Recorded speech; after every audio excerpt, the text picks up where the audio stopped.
ጠቅላላ ትርፉን በእጥፍ ያሳደገው አቢሲኒያ ባንክ የአመቱ ኦዲትድ የሆነው ፋይናንሻል ስቴትመንቱ በዚህ ባሳለፍነው ሳምንት ይፋ ሆኗል።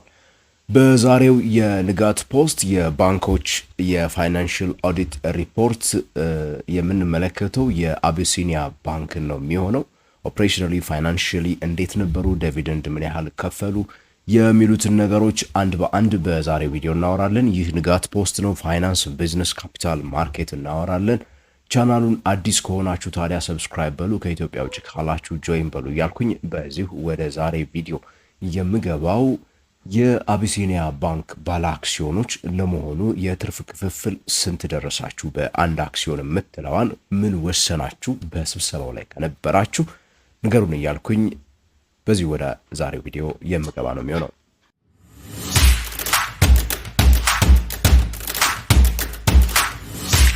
አቢሲኒያ ባንክ እንግዲህ በሀገራችን ውስጥ ቀደምት ከሚባሉ የግል የንግድ ባንኮች ውስጥ አንዱ ነው። በጣም አንጋፋ የንግድ ባንክ ነው። በተደጋጋሚ እዚህ ቻናል ላይ በምሰራቸው ለምሳሌ ባለፉት 2 ዓመታት በሰራዋቸው የባንኮች ደረጃ በኢትዮጵያ ውስጥ ግዙፍ ከሚባሉ 5ቱ ትልልቅ የግል የንግድ ባንኮች ውስጥ ቀዳሚ ከሚባሉት ተርታ የሚሰለፍ ባንክ እንደሆነ እናውቃለን።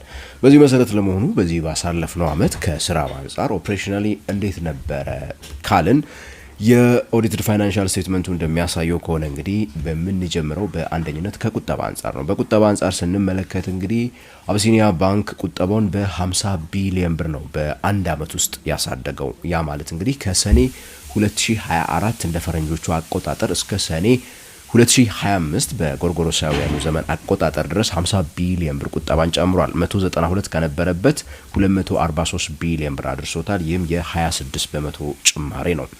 ቁጠባውን ኬታ መጣው ብላችሁ ስትጠይቁኝ የመጀመሪያው ይሄ 7% የሚከፍልበት በጣም ርካሽ የሚባለው በኢትዮጵያው ኬዝ የቁጠባ አይነት እሱ ሴቪንግ ዲፖዚት ወይ ደግሞ ቁጠባ የምንለው 65 በመቶ የሚሆነው ቁጠባ ከዚህኛው ነው የመጣው።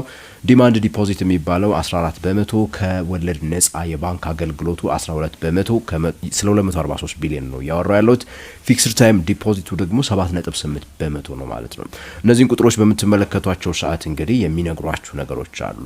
የባንኩ አብዛኛው ገንዘብ የሚመጣው ከቁጠባ ደብተር ነው። ያም ማለት ባንኩ ለቁጠባ የሚከፍለው የሚያወጣው ወጪ በወለድ አንጻር በጣም ጥቂት መሆኑን ማኔጀብል የሆነና ጤነኛ መሆኑን ማሳያ ሊሆነን ይችላል ከአንዳንድ ከሰራኋቸው ባንኮች አንጻር። በሁለተኝነት እንግዲህ እነዚህን ከላይ የጠቀስኩትን 243 ቢሊዮን ብር ባንኩ ከወሰደ በኋላ እነዚህን ገንዘቦች ማበደር ይኖርበታል። ትርፍ የሚያተርፈው ባንክና ስራ የሚሰራው ገንዘብ የሚያገኘው ከነዚህ ስለሆነ ማለት ነው። እነዚህን ስራዎች እንግዲህ በብድር መልኩ ሲያበድር ባንኩ በቀደመው ዓመት 162 ቢሊዮን ብር ነበረ። 30 ቢሊዮን ብር ተጨማሪ ገንዘብን በማበደር ጠቅላላ በውጪ ላይ ያለው በተበዳሪዎች ዘንድ ያለው ገንዘብ 193.35 ቢሊዮን ብር ደርሷል። በፈረንጆች 2025 ጁን በተጠናቀቀው ማለት ነው። የዚህ ገንዘብ አብዛኛው የተዋለ ካላችሁን ኤክስፖርት ላይ የሀገር ውስጥ ንግድና ኢንዱስትሪዎች ላይ ወደ 64 በመቶ የሚሆነው ገንዘብ የዋለ ሲሆን የቀሩት ገንዘቦች እንግዲህ እንደየሴክተሩ የተከፋፈሉበት ሁኔታ አለ። ግን የባንኩ ዋነኛ ትኩረት የሆኑት እነዚህ ከላይ የጠቀስኳቸው መሆኑን መመልከት ይቻላል ማለት ነው። አቢሲኒያ ባንክ በውጭ ሀገር ምንዛሬ ግኝትም ቢሆን እንደዚሁ ጥሩ እድገት ያስመዘገበበት አመት ነበረ። እንደምናስታውሰው 2024 አቢሲኒያ ባንክ ዶላር ግኝት ላይ ስትራግል ያደረገበት አመት ነው። ብዙ ገንዘብ ያላገኘበት አመት ነበረ።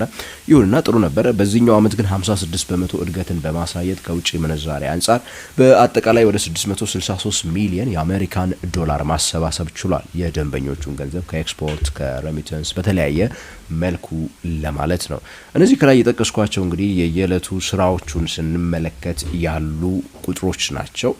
በፋይናንሻሊ ደግሞ እንዴት ነበረ? እነዚህን የሰበሰባቸውን ገንዘቦች እነዚህን የሰበሰባቸውን ሀብቶች እንዴት አድርጎ ወደ ትርፍ ቀየረ፣ ለሼር ሆልደሩ በሚበቃ መልኩ ምን ሰራ የሚለውን ነገር ስንመለከት ፋይናንሻል ፐርፎርማንሱን መመልከት የምንጀምረው በባንኩ ገቢ ነው። ከተለያዩ ስራዎች ከተለያዩ ዘርፎች ላይ ባንኩ ያሰባሰበውን ገቢ ስንመለከት እንግዲህ በቀደመው ዓመት ከነበረበት 27 ቢሊዮን ተነስቶ 39 ቢሊዮን የኢትዮጵያ ብር ደርሷል። ይሄም በአንድ ዓመት ብቻ 11 ቢሊዮን ብር ተጨማሪ እድገትን ያሳየበት አመት ወይ ደግሞ 40% እድገት የታየበት አመት ነበረ።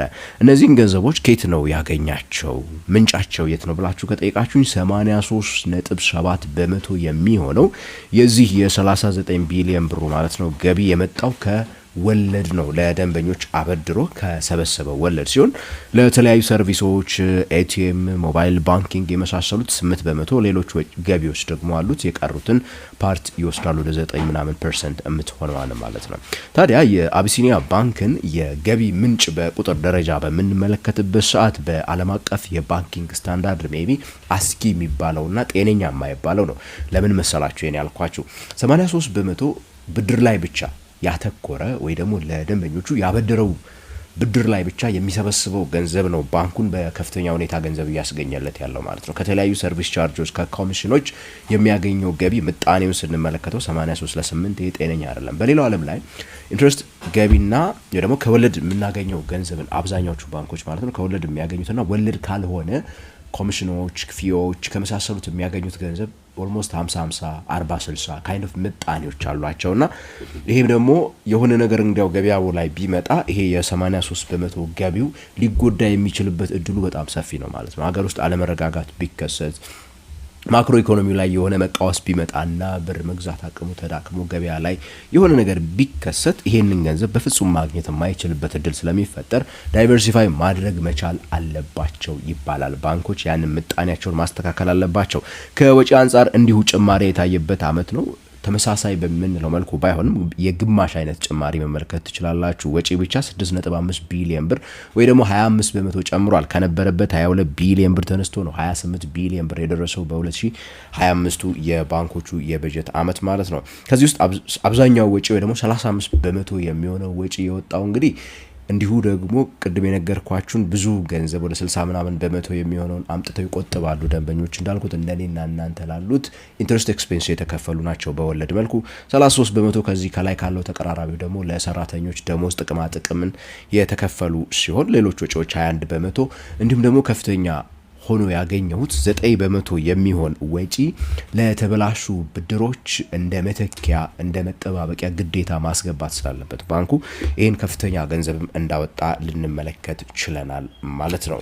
ከዛ ባለፈ የባንኩ ሀብት እንዲሁ ከ222 ቢሊዮን ብር ተነስቶ 286 ቢሊዮን ብር ስለመድረሱ ነው እንዲሁ እየሰማ ነው። የባንኩ ጠቅላላ ካፒታል የምንለው እንዲሁ ደግሞ ከ23 ቢሊዮን ብር ተነስቶ ወደ 28 ቢሊዮን ብር የ24% እድገትን ያስመዘገበበት አመት ነበረ። ይሁንና ከላይ የጠቀስኩላችሁ የቶታል ካፒታል የምንለው እንደዚህ አይነት እድገት ያሳይ እንጂ የተከፈለ የአቢሲኒያ ባንክ ካፒታል ግን በተፈለገው መልኩ አላደገም። 5% ብቻ እድገት ነው የታየበት። ከ14.2 ቢሊዮን ተነስቶ ወደ 15 ቢሊዮን ብር ብቻ ነው ማደግ የቻለው ማለት ነው። ይሁንና ግን የባንኩ አጠቃላይ ካፒታል የመጠባበቂያዎቹን የመሳሰሉትን በምትደማምሩበት ሰዓት ትንሽ የመጨመር ሁኔታ ትመለከቱበታላችሁ። እነዚህ ከላይ የተጠቀሱት እንግዲህ ሁለቱን ነገሮች አንስቼላችሁ ነበረ ካስታውሳችሁ፣ ወጪና ገቢው ምን ያህል መመጣጠናቸውን የት እንደዋሉ ከነገርኳችሁ ስለ ትርፉ እናውራ። እነዚህን ሁለቱን በምታቀናንሷቸው ሰዓት የምታገኙት ሲሆን የአቢሲኒያ ባንክ አጠቃላይ ትርፍ በዚህ ባሳለፍነው የፈረንጆቹ 2025 ጁን 30 በተጠናቀቀው የበጀት አመት ኦልሞስት እጥፍ ጭማሪን አሳይቷል ማለት ይቻላል። የ91.3% ጭማሪን በማሳየት በቀደመው አመት ከነበረበት 5.2 ቢሊዮን ብር ተነስቶ ነው እንግዲህ 10.10 ቢሊዮን ብር አጠቃላይ ከታክስ በፊት ግብር ያልተከፈለበት ትርፍ የደረሰው። ከዚህ ላይ እንግዲህ ግብር በሚከፈልበት ሰዓት ከዛ በፊት 4.2 ቢሊዮን ብር ነበር በቀደመው አመት። በዚህኛው ግን ከ10.10 ቢሊዮን ብር ወደ 7.2 ቢሊዮን ብር የሚጠጋው እንግዲህ ከግብር በኋላ ያለው ትርፍ ሆኗል ማለት ነው።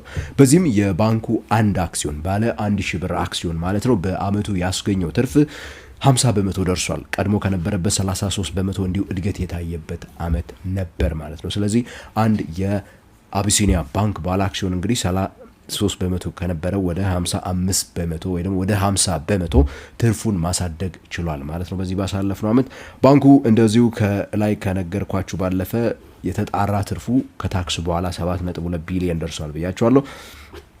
ከዚህ ውስጥ እንትኑ ላይ እንደተመለከትኩት ከሆነ በአኑዋል ፋይናንሻል ሪፖርቱ ላይ እንደተመለከትኩት ከሆነ እንግዲህ 4.9 ቢሊዮን ብሩ ነው የቦርድ ኦፍ ዳይሬክተሮቹ በዲቪደንድ መልኩ እንዲከፋፈል ለውሳኔ ሀሳብ ያቀረቡት።